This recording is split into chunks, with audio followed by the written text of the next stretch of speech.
दोस्तों नमस्कार, Datsun radio channel में आपका बहुत बहुत स्वागत है। आज हम बात करने वाले हैं दो मेन ज़रूरी टॉपिक पर। सबसे पहला टॉपिक तो ये है कि अगर हम एसी ऑन करके गाड़ी चलाते हैं तो उस पर कितना एवरेज आ सकता है, और अगर हम एसी ऑफ़ करके गाड़ी चलाएंगे तो उस पर कितना एवरेज आ सकता है, या फिर कितना फ़र्क पड़ता है एसी ऑन और नॉन एसी गाड़ी पर अगर हम चला रहे हैं उसको। दूसरा टॉपिक ये है कि अगर हमारी गाड़ी का कंट्रोल आर्म बैंड हो जाता है कोई सी भी साइड का, और अगर हम उसको सीधा करा के चल जाए मतलब चलाएं, तो उससे कोई नुकसान है कि नहीं है। अगर है तो क्या क्या नुकसान हमारी गाड़ी के अंदर, या कितना नुकसान हमारी गाड़ी के अंदर हो सकता है, और उसके क्या सिम्टम हमें दिखेंगे अगर हम रिपेयर्ड आर्म को लगाकर चलाएंगे। ठीक है, तो सबसे पहले हम आर्म के ऊपर ही बात करते हैं। तो इसकी आर्म की जो लोकेशन हमें सबसे पहले पता करनी है।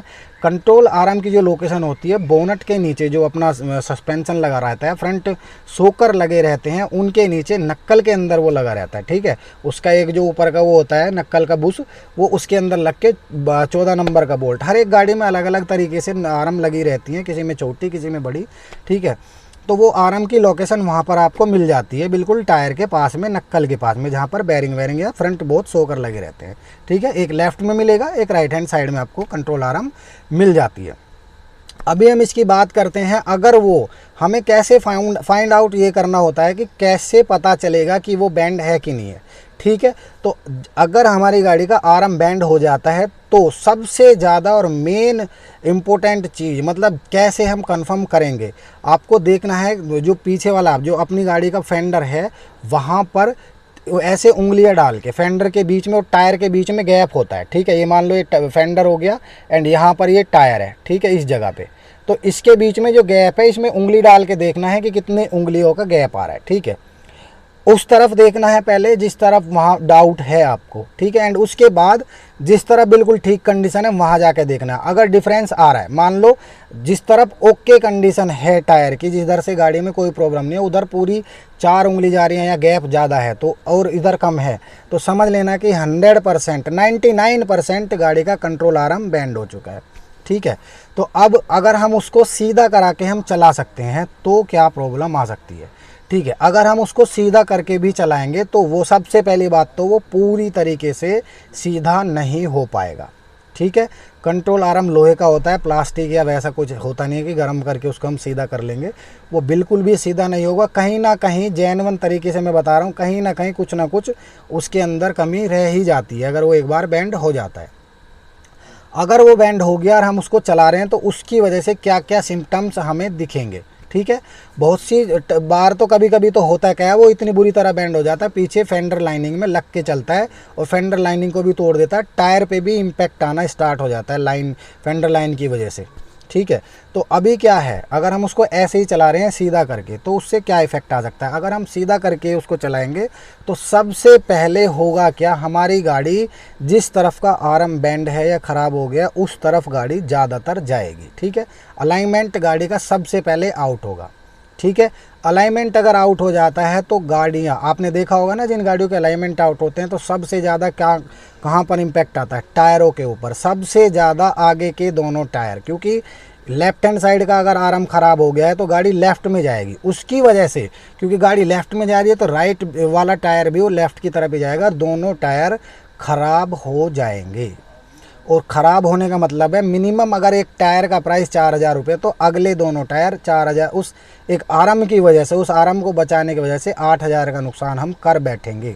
ठीक है, टायर का प्राइस बिल्कुल एक्यूरेट नहीं है, मैं एक एग्जांपल के तौर पे बता रहा हूँ आपको। तो आगे के दोनों टायर ख़राब हो जाएंगे। ठीक है, एंड उसकी वजह से जो हमें नुकसान भुगतना पड़ेगा, हमारा टाइम जो ख़राब होगा वो अलग। तो इसलिए कहता हूँ कि बिल्कुल भी हमें अगर कंट्रोल आर्म बैंड हो गई है तो उसको रिप्लेस करा देना चाहिए, सीधी सी बात ये है। ठीक है, ये तो हो गया कंट्रोल आर्म के ऊपर। एंड अब बात कर लेते हैं, अगर हम नॉन एसी पे गाड़ी चला रहे हैं तो एवरेज अगर हमारी गाड़ी का 25 से 30 किलोमीटर आ रहा है। ठीक है, सस्पेंशन की आर्म की जो कंट्रोल आर्म की जो मैंने आपको उसके बारे में बताया, उसकी वीडियो का लिंक मैं डाल दूंगा। मैंने सस्पेंशन की वीडियो डाली थी डेटसन रेडियो के अंदर, उसकी लोकेशन भी आपको पता चल जाएगी। ठीक है, तो उसकी वीडियो का लिंक आप देख लेना। एंड अब बात करते हैं एवरेज पे क्या इफेक्ट आएगा। तो जो नॉन एसी गाड़ी है अगर आप चला रहे हो तो उस पर थोड़ा सा एवरेज ऑटोमेटिक बढ़ता ही बढ़ता है, क्योंकि इंजन पे लोड नहीं पड़ता। अगर आप एसी ऑन कर देते हैं तो इंजन पे लोड नहीं पड़ता। थोड़ा सा होता क्या है, मैंने बहुत सारी वीडियोस में आपको बताया है कि अगर एसी ऑन कर देते हैं, एसी ऑन करने पे क्या होता है, एसी कंप्रेसर ऑन हो जाता है और आरपीएम थोड़े से बढ़ जाते हैं। 750 से 850 के आसपास आइडल आरपीएम होता है। अगर एसी हम ऑन कर देते हैं तो वो 1000 आरपीएम तक पहुंच जाता है, यानी रेवोल्यूशन पर मिनट। ठीक है, इंजन राउंड और ज़्यादा लेने लगता है 1 मिनट के अंदर। तो जब आरपीएम ज़्यादा हो जाएंगे, इंजन पे थोड़ा सा लोड भी पड़ेगा तो ऑटोमेटिक फ्यूल कंजप्ट होगा, बढ़ेगा। ठीक है, मान लो गाड़ी अगर 15 किलोमीटर या 20 किलोमीटर प्रति लीटर का एवरेज दे रही थी, तो आपकी गाड़ी में अगर एसी ऑन कर दिया तो उससे थोड़ा बहुत एवरेज घटेगा ही घटेगा, पूरा एवरेज नहीं मिलेगा 1 लीटर पे। ठीक है, अभी एवरेज की वीडियो अगर आपको देखनी है, आपको आपकी गाड़ी का एवरेज कैसे इंक्रीज़ करना है, उसकी वीडियो का लिंक मैं डिस्क्रिप्शन में डाल दूंगा, आप देख लेना। फिर भी मैं यहाँ छोटी छोटी सी जो बेसिक चीज़ें उस वीडियो के अंदर, अगर वीडियो को आप देख लोगे तो उसमें आप अच्छे से समझ जाएंगे कि क्या क्या चीज़ उसके अंदर हमें इम्प्लीमेंट करनी है जो बढ़िया तरीके से 100% गाड़ी का एवरेज बढ़े।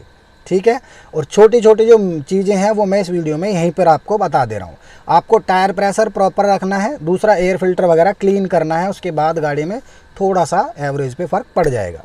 अभी हम बात कर लेते हैं कि कितना फ़र्क आपकी गाड़ी के अंदर एसी पे पड़ेगा अगर हम एसी ऑन करके चल रहे हैं या नॉन एसी पे चल रहे हैं।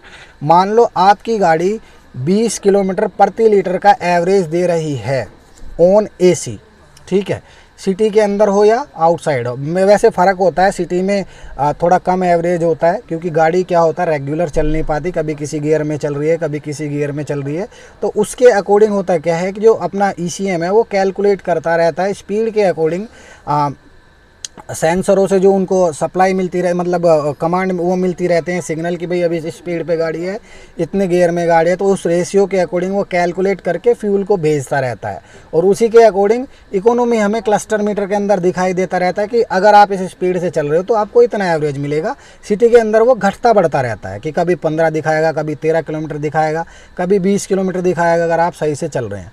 ठीक है, एंड जब हाईवे पे जाते हैं तो वो आप, क्योंकि एक हाईवे पे एक सीधे चलते रहते हैं और वहाँ कोई रोकने वाला या कोई ब्रेकर वगैरह कुछ नहीं होता, वहाँ आपको बहुत अच्छा फ्यूल इफ़िशेंसी यानी एवरेज का क्लस्टर मीटर के अंदर वो दिखाई दे जाता है, वहाँ ऑटोमेटिक एवरेज बढ़ता ही बढ़ता है। ठीक है, तो अब मैं आपको बता दूं, अगर मान लो आप अपनी गाड़ी को हाईवे पे ही चला रहे हैं, ठीक है, सिटी के अंदर तो एवरेज आपको मिल नहीं पाएगा, चाहे वो आप एसी ऑन करके ले या नॉन एसी पे गाड़ी चलाए। ठीक है, तो जेन्युइन आप सेटिस्फाइड नहीं हो पाएंगे सिटी के अंदर। आपको एवरेज अच्छा और बेस्ट मिलेगा सिटी हाईवे पे पर ही। जब मान लो आप लॉन्ग रूट पे कहीं जा रहे हैं, तो मान लो आप नॉन एसी गाड़ी को लेके जा रहे हैं 40 किलोमीटर या 50 किलोमीटर की स्पीड पे या 70 मान लो, यानी आप मान लो एक ही स्पीड पे रेगुलर चलते जा रहे हैं 1 घंटे तक। ठीक है, तो आपको एवरेज समझ लो कि 25 से 25 किलोमीटर मैक्सिमम डेक्सन रेडियो के अंदर आराम से आ जाता है। 25 किलोमीटर का एवरेज नॉन एसी पे आपको मिल रहा है, मतलब विदाउट एसी, आपने एसी ऑन नहीं किया। ठीक है, और अगर आप एसी ऑन कर लेते हैं तो बिल्कुल भी ज़्यादा फ़र्क नहीं पड़ता है। एसी ऑन करके चलाने पे आपको 1 से 1.5 किलोमीटर या 2 किलोमीटर का ही फ़र्क पड़ता है, जो कि कोई ज़्यादा बड़ी बात नहीं है। ठीक है, तो एवरेज में इतना ज़्यादा फ़र्क नहीं आता नॉन एसी या एसी ऑन करने पर।